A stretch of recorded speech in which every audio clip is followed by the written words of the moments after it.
Yes. All right. So, since tomorrow is your last midterm exam, I just want to spend some time taking your questions. I've been kind of jotting down some stuff about it here. Again, it will be open all day tomorrow, and so that's from midnight tonight, I guess. So midnight until 11:59 tomorrow. And so you can take it anytime. So we won't have a live WebEx lecture tomorrow. So in case this time works best with all your other classes and stuff, so feel free to take it, tomorrow, 11 o'clock if you want. So no live WebEx tomorrow. And then for the workshop session, I'm just going to polish up the last section of the chapter. So talking about valence bond theory. And then I guess I'll go over the solutions to the exam questions. Okay, so you have all that for you.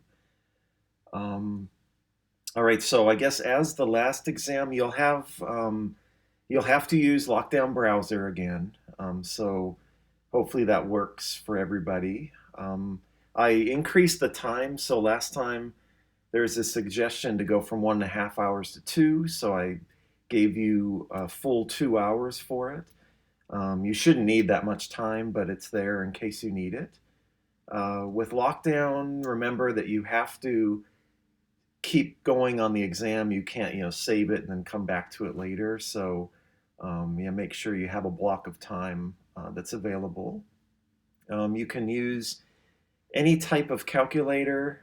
So in your, webcam test before the exam, just kind of hold it up with maybe a scrap paper or something or whatever you're going to have, put it up to the screen or something like that. And so, yeah, you can use scrap paper. I will have a periodic table, on a tab that you can open, but you can use any other one. So you can, print one out and have one there, so you don't have to, keep going between tabs. If that is what you prefer, then you can do that. Okay, so I guess any questions about kind of the nuts and bolts of the exam?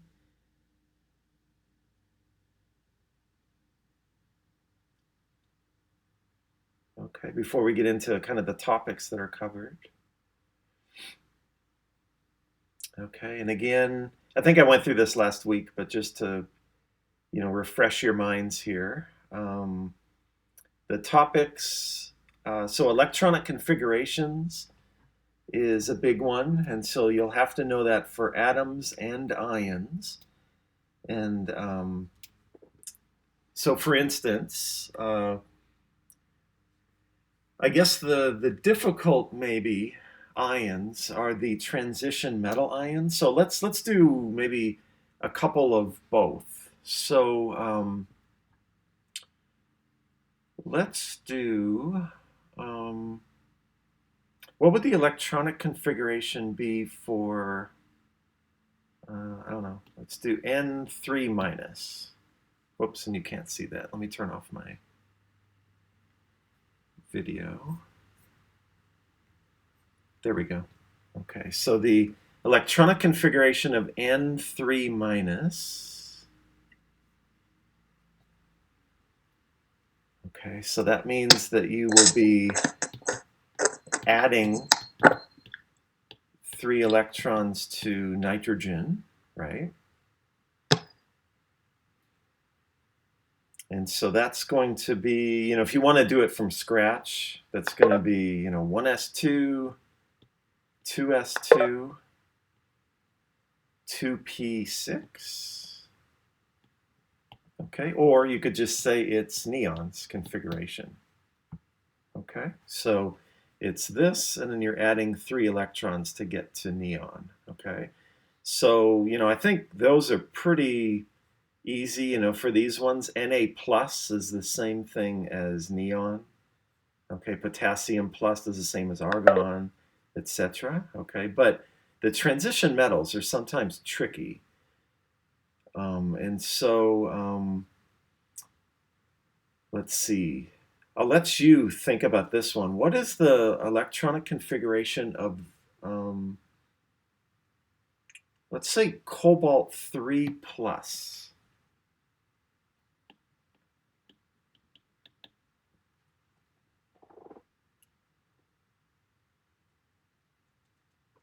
And we'll do it the shorthand version. So starting with argon. So you tell me.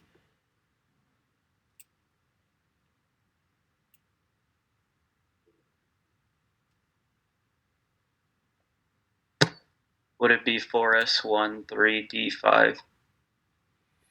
Yeah, so with transition metals, you lose all of the 4s electrons first.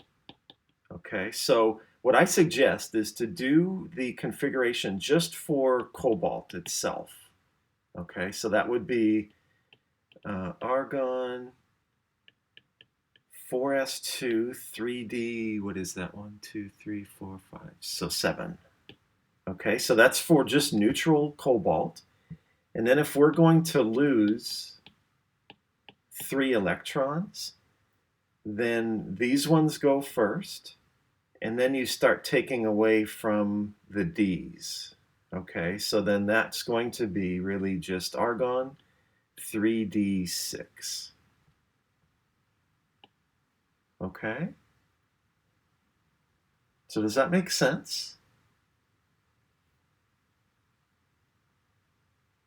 So Hopefully. when you're dealing with the ions of transition metals, you're always gonna Yes. take away electrons from the S's first. Yes, correct. Yeah. Okay. And that is, yes, so the chat question, yes, that is for all transition metals. Actually, and lanthanides as well. I'm not going to ask you any lanthanide um, ion configurations, though, but yeah, so transition metals. So like, does it always follow the trend? If there's an electronic configuration that's like 4s2, 3p, and it goes to like these SPDs, then you lose electrons from S first, then P, and then D. Uh, yeah, so if you have the P's, so you're talking about like if you have like germanium or something like that, right, where you've got the P's, um, then um, yeah, then it actually will. So that what I just talked about is really just for the transition metals. Once you go to the S or the P blocks, now those are the ones that are, yeah. So I think the way you said it was right. Yeah. So the S's and then the P's will go, and then the D's if you get that far, but you won't. Yeah. So like for instance, gallium, you're going to lose. So gallium likes to be 3 plus. Okay, because it can lose one of these P's and then these S's here. Okay, so you don't start pulling away from the D's for those ones. Does that make sense? Yeah, slightly. Yeah. Yeah. Yeah, so that's, in other words, like gallium 3 plus, I guess, would be argon 3d10, right? Okay. All right. And then the other question I wanted to go through, and just to give you a little peace of mind, I guess. I don't have a question like this on tomorrow's midterm, but it is something that I typically will ask on the final, and that is the configuration of a lanthanide. Okay, so um, just before, there's one chat question: would gallium lose the P or the S first? Um, yeah, so I guess for gallium, you typically won't lose, S or P's. They're all gonna go. So in other words, gallium uh, really won't form any other charge other than 3 plus. So they kind of both go. But I guess ones like indium and thallium. Whoops, you can't see my paper. Okay. So that's really the only oxidation state for gallium. But then indium or thallium, they can form plus as well as like thallium 3 plus or indium 3 plus. And so for those ones, it's actually the S's that will leave, for you to have an indium plus charge. Or actually, no. So an indium plus, that means that you're just losing one electron. And so that means that the P is going first. Okay, so you could either, for most of the main groups over here, you're going to lose the S's and the P's. But for these kind of at the bottom, you can just lose the P electrons and then not the S's. Okay, but that's kind of, it's getting beyond the scope of this class, really. But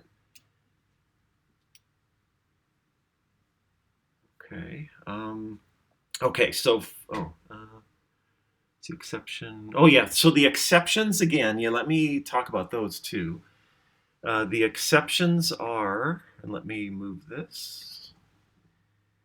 So for the transition metals, and then we're going to talk about the lanthanide exception as well here. So it's this group here. Okay, is one of the exceptions. So what is that group?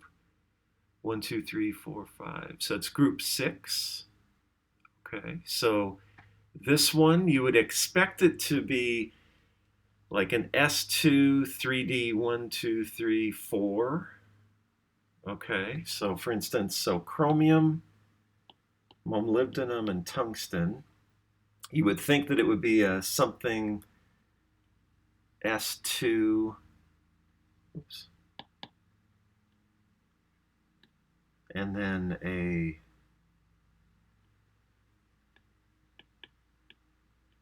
D4. Okay, so that's what you would expect, but instead it goes to this.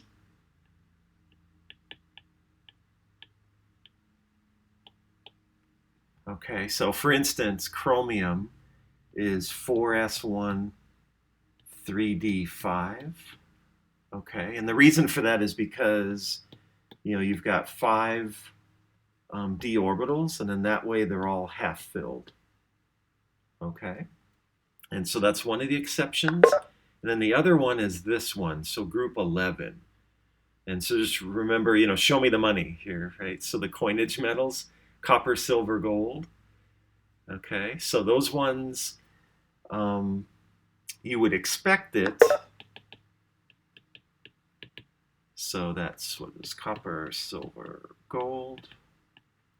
You would expect it to be like that, and then n minus 1 d, 9. Okay, so that's expected, but what you actually get is that. Okay, because now all the D's are filled. Okay, so yeah, so those are the exceptions. That one and this one. Okay, other than that, it's exactly as what you would, anticipate. So for instance, nickel is going to be S2 and then D8. Okay. All right. Let me go over these lanthanides. So again, don't expect, a lanthanide tomorrow. They're all going to be, kind of from here. Okay, like maybe antimony or, calcium, or, they're going to be maybe some transition metals in here, but I won't ask you any of, like samarium or any of these ones, okay? But for the final, you're going to have to know these for sure. And so what's important is to think about the periodic table like this. So the one that I put up in lecture last week it's kind of deceiving where these ones are inserted. And so these actually go in right here in this little space here. And so what you would expect is then, for instance, I don't know, for any of these, that you would have like a S2, D1, and then an F whatever. Okay, but so, in other words, for lanthanum, it would be like 6s2, 5d1. Okay, and that is actually what happens. Okay, so for this one, it is just 6s2, 4f1, or sorry, 5d1. Okay, but then beyond that, for instance, you would expect cerium to be 6s2, 5d1, 4f1. Okay, and so that's here. But actually, beyond this one, most of them will go 6s2, and then all the additional electrons will go into the F. Okay, so it's 6s2, 4f2. And then this one is going to be 6s2, 4f3, etc. Okay, so in other words, you're not putting any in this D1, but anything beyond here, they're going all into the Fs. Okay, and the exception for it is the one that I had on the practice midterm. So that one is just as you would expect it. Okay, and so it is 6s2, 5d1, and then 4f7. Okay, because you're counting here 1, 2, 3, 4, 5, 6, 7. Okay, and so the reason for that is because your F, there are 7 different types of Fs. 1, 2, 3, 4, 5, 6. Okay. 7. Okay, so this is your 4F block. Okay, and then for that, if you have 7, it is half filled. Okay, so an F7 is pretty stable. Okay, and then you'll also notice that for lutetium or lutetium, it's exactly as what you would expect. In other words, you have an F or a 5D1, 4F14, because now your F is completely filled. Okay, so that's a stable configuration. Okay, so that's the deal with the lanthanides. Okay, for the majority of them, you just start putting everything into the Fs, and you kind of skip that D1 in there. Okay. Yeah, as far as Lewis structures, if you see a question like, what is the Lewis structure for O2 minus? Whoops, let me go here.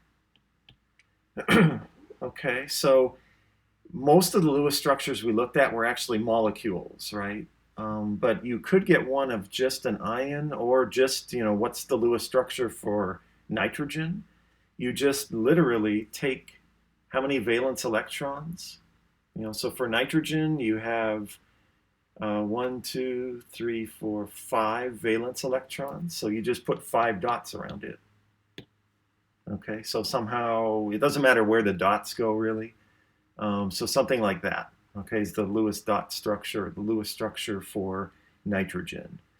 O2 minus, you're going to have 8 valence electrons because you're adding an additional 2, and so you just put 8 dots, and then you typically will have, you'll indicate the charge on that somehow too. Okay, so it could be, some of the answers you'll see might be this. Okay, so something like these ones. Okay.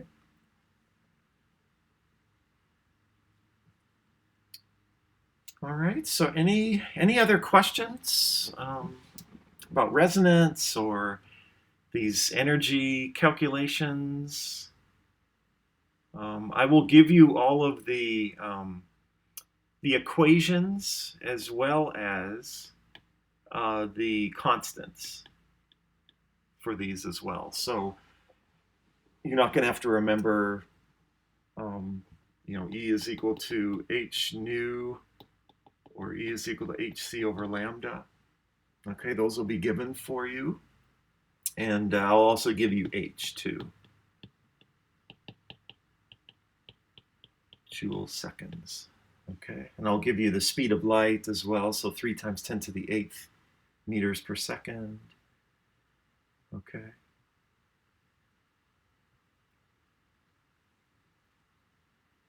Exam is on chapters 5 through 7. Yes. Yeah. So not all of chapter 7 though. So it's yeah. So all of chapter 5, all of chapter 6. So chapter 6 is pretty short. It's really electronic configuration of ions,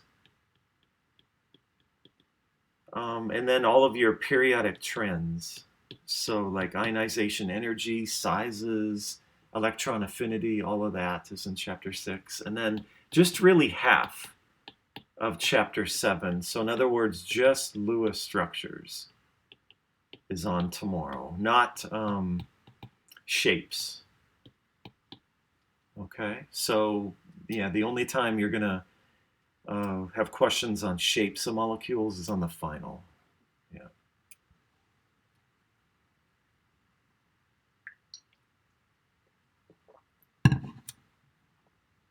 Okay, so any other questions you want me to go through?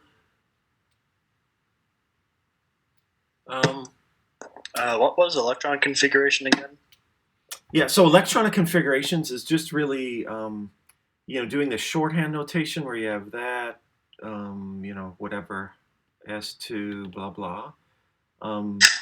Or it's, 1s2, 2s2 from scratch, but it's all these where you're just putting, electrons in appropriate orbitals. Yeah. So we call that electronic configurations. One type of question would be putting in the electrons into the orbitals properly, and that would be, Hund's rule or Pauli exclusion principle. So for instance, for nitrogen, how do you put those electrons in the P, the 2p? So you don't put them, so we need 3p electrons. We don't put them like that, right? So they go in as that first. Okay, so this is Hund's rule. Okay. And then if it's like a something S2, we don't do this. Whoops, sorry. We don't do this. Okay, so that's Pauli exclusion principle is violated. Okay, so yes, all that is electronic configurations. Yeah. Yeah, so questions, are there any exceptions to the octet rule for Lewis structures? Yes, so yes, there are. Yes, so octet rule, remember the atoms, or I guess the elements that absolutely must have an octet are carbon, nitrogen, oxygen, fluorine, and neon would be on that list, but there's no compounds with neon. So just these ones. Okay, so they absolutely have to have an octet. If they don't, then use multiple bonding.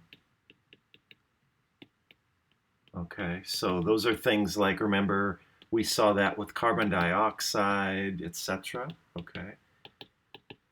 So that's very frequent, use of double bonds or triple bonds even to get to the octet for these guys. Now, the exceptions are anything in the third period and beyond. And third period means row, right? So the third row and beyond. And you won't have Lewis structures for these ones because they're all going to be ionic, right? So we're really talking over here. So again, it's going to be just really the nonmetals. And so I'm talking here like silicon, phosphorus, sulfur, chlorine, and then germanium. So all these ones, okay, they can have more than 8 electrons around them. Okay, they don't have to, but they can. They're stable with more than 8. And we saw that, remember this one. and then all the other resonance forms that it had.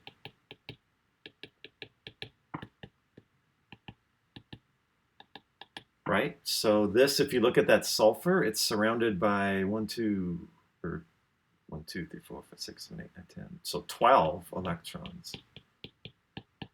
Okay, but it's stable because it's in that third row. Okay, so you would never have that possibility for oxygen in the middle. Okay, so that is an exception that they can have more than 8.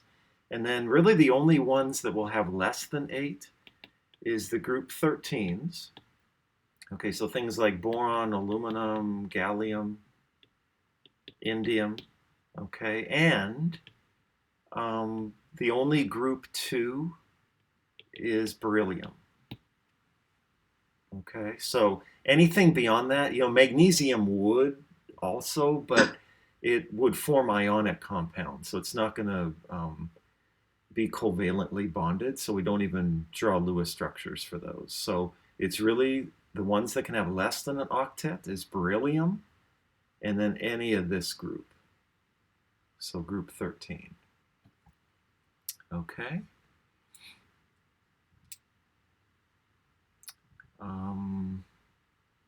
The other thing to remember about Lewis structures is that halogens will not form multiple bonds. Okay, so for instance, if you have this structure, okay, let's say you forgot that beryllium is an exception and it can have less than 8 electrons. If you add up the valence electrons, you'll see beryllium has 2, and then you've got 7 for each of the chlorines. So you've got 7 times 2, 14, and then another 2 from the beryllium. So 16 electrons, valence electrons. And so then we do this job here. So 1, 2, 3, 4, 6, 7, 8, 9, 10. So 16 electrons, okay? And then, if you forget that beryllium is an exception, you may want to try to do this, where you go like that. If carbon was in the middle, you'd have to do that. But remember that halogens do not form double bonds or multiple bonds. And so this is the right Lewis structure. Okay, and it's correct because this is an exception to the octet.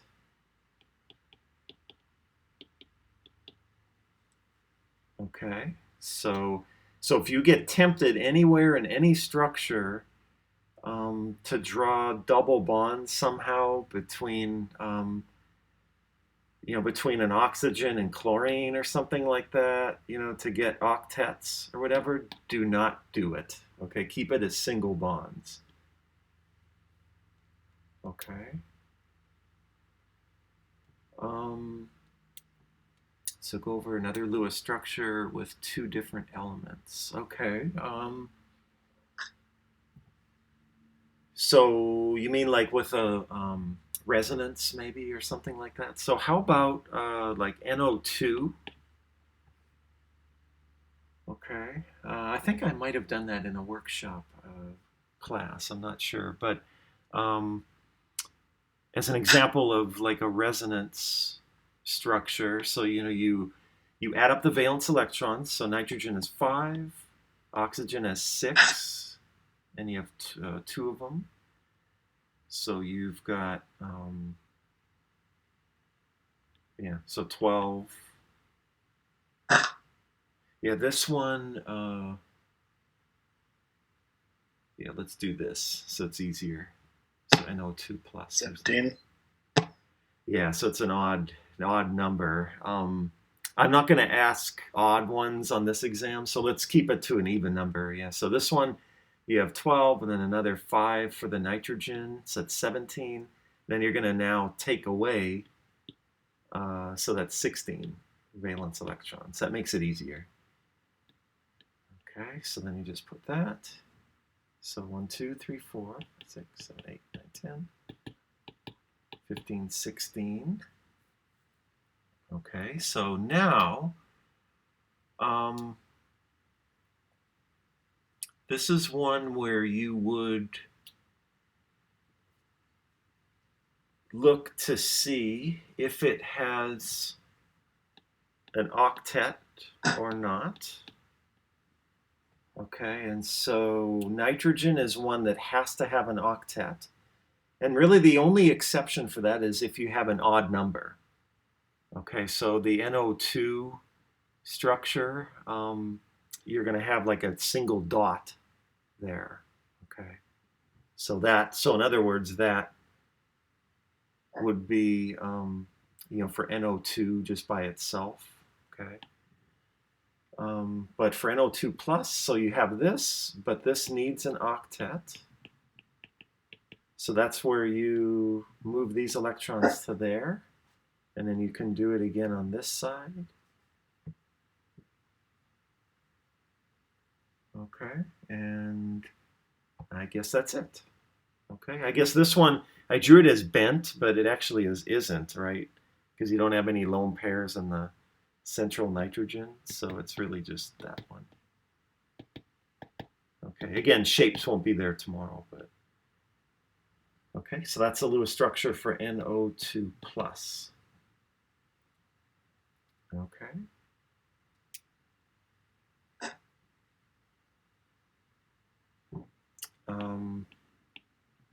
That one. Whoops. Let's do phosphate. Okay, so that one. How about you? Yeah, take a stab. So try to do. Actually, let's do. I think I did that on the review. Why don't you do phosphite? I don't think we did that on any classes yet.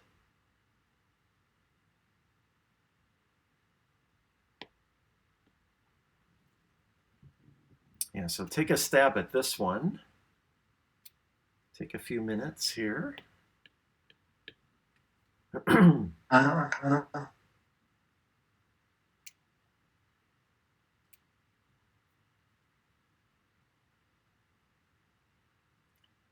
So can anybody tell me at least the valence electrons? How many valence electrons? Yeah, 26. Yeah, 26. Okay, so that's 6 for oxygen times 3. So 18, 19, 20, 21, and another 5. Yeah, so 26.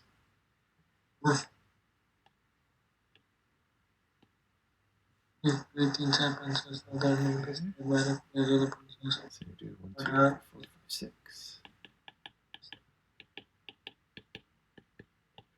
3, 24, 25, 26.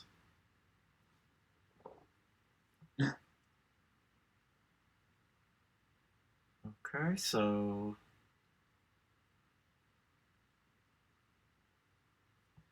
what do you think for this one? Is that the best quote-unquote Lewis structure for it? Couldn't we still double bond the oxygens? Yeah.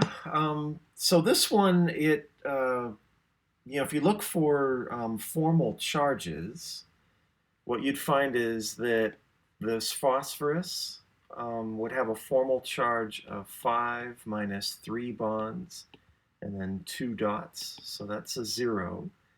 But each of these oxygens are going to be 6 minus 1 bond and then 6 dots.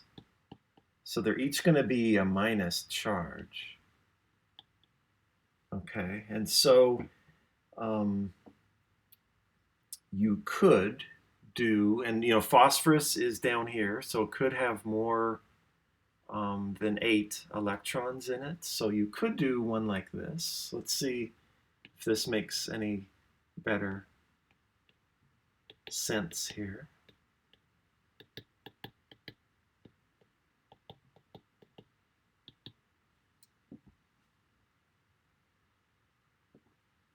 Okay. So let's say that one. Okay, and so now you've got a minus charge minus That's going to be 0. And now this phosphorus is going to be 5 minus 1, 2, 3, 4, and then another 2 dots. So that's going to be a -1. Okay, and so kind of looking at this one versus this one, what do you think as far as like formal charges? What would be the best one? First one. So this one here or that one? The first one. Yeah, the first one, yeah. And I say the first one because on this one, does everybody see that the negative charge is on phosphorus here? And in this case, you've got all the negative charges on the more electronegative atom of oxygen. Okay, so phosphorus is 0, and then all the negative charges are on a pretty electronegative atom. So this probably is the best Lewis structure. Okay. I had a question. Yeah.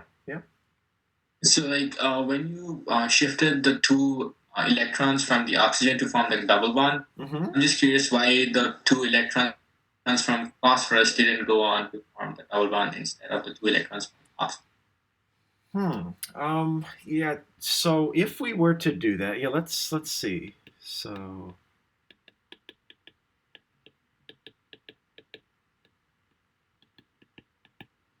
that's what we started with. So you're saying if these would go here, now you've got oxygen as too many,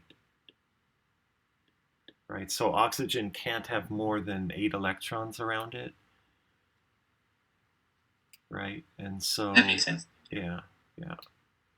And so it's usually, I think there are some examples where you do kind of move it from the central atom, but like 99% of the time, those electrons to form multiple bonds are coming from these periphery ones. Yeah. Why can't you take away a lone pair off the oxygen? Yeah, so you can't just take away electrons. So if I get rid of my squigglies here,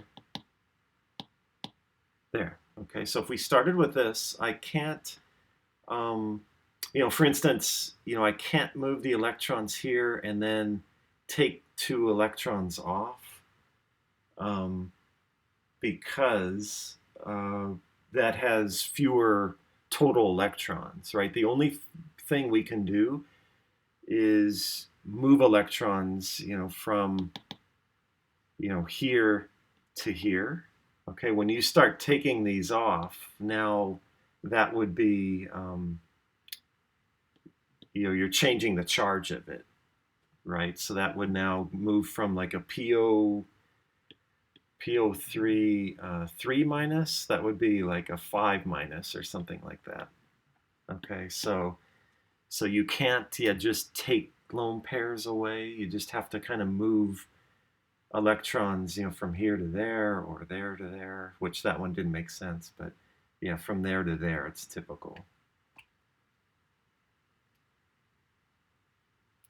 Okay, so yeah, we have to always maintain, for this one, how many did we have? 26. So you have to keep 26 electrons. You can't, start subtracting from those.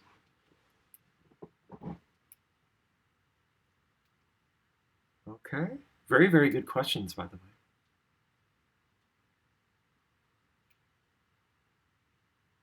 All right, anything else?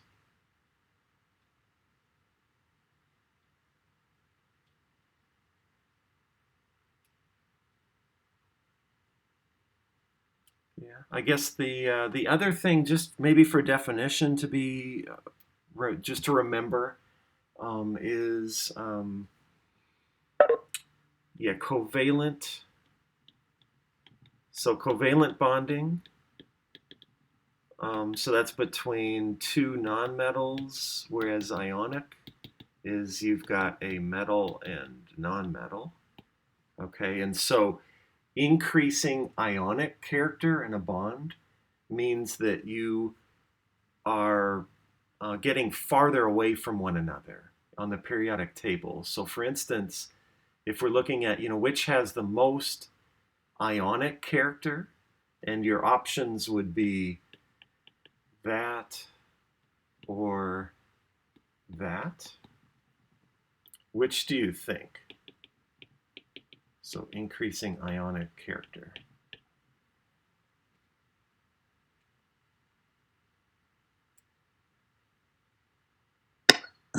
Would be CF.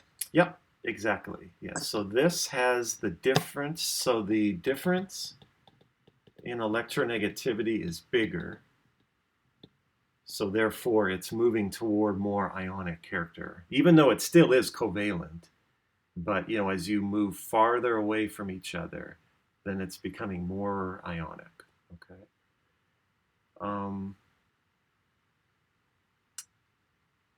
Yes. Okay. So another with formal charges. Yeah. So that is. There are a few questions on that. Let's do this one.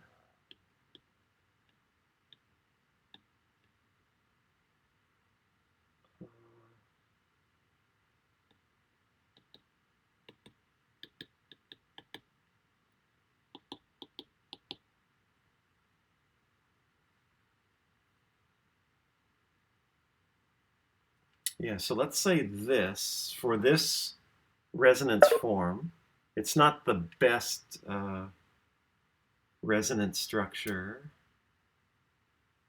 but yeah, for this one, to calculate the formal charge of this oxygen, so formal charge is always the number of valence electrons minus the number of bonds that emanate from that atom, minus the number of dots. So these are individual dots, not electron pairs. And so this would be, for oxygen, has 6 valence electrons, right? You're counting across, so 1, 2, 3, 4, 5, 6. So 6 minus, it has 1 bond around it. And so that's 1. And then you've got 1, 2, 3, 4, 5, 6 dots. So that makes it a -1 charge. Okay? And then this oxygen would be 6 minus 2 bonds. Then you've got 4 dots, so that's a 0 charge. This nitrogen is 5 minus 1, 2, 3, 4 bonds, and then you don't have any dots around it. So that's going to be +1. Okay?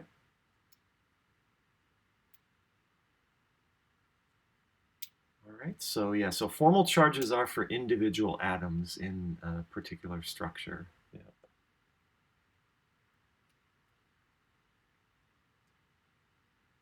All right, so any questions? Other questions?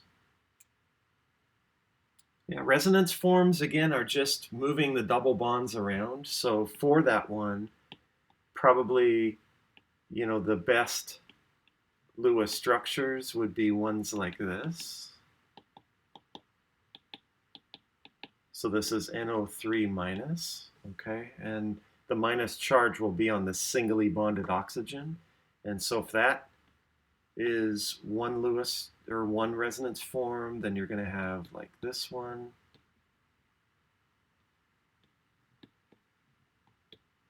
And then where else? It's like this.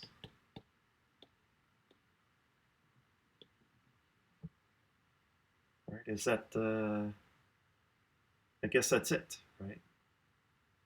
So there, there, and there, yeah. And then all the dots around them.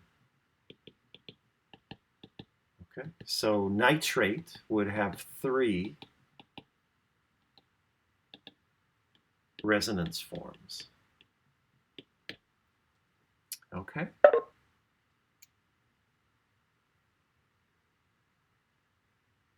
All right.